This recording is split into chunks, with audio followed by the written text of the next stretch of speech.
श्रीभगवानुवाच श्रीभगवानुवाच पार्थ नैवेह नामुत्र विनाशस्तस्य विद्यते न हि कल्याणकृत् कश्चित् दुर्गतिं तात गच्छति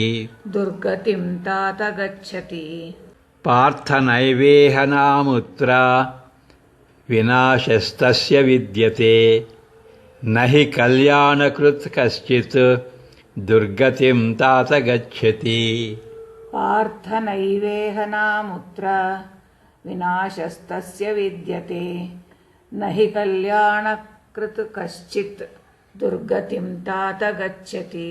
Sri Bhagavan said, Arjuna, such a failed yogi, yoga bhrashta, will not face ruin either in this world or in the next world. For anyone who has done some good, my child, will not face any downfall whatsoever.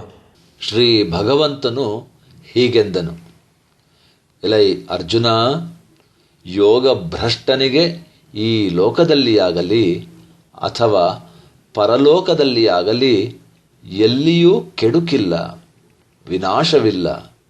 ಏಕೆಂದರೆ ಕಂದ, ಸ್ವಲ್ಪವಾದರೂ ಒಳ್ಳೆಯ ಕಲ್ಯಾಣ ಕಾರ್ಯಗಳನ್ನು ಮಾಡುವ ಯಾರೂ ಕೂಡ ಅಧೋಗತಿಯನ್ನು ಹೊಂದುವುದಿಲ್ಲ.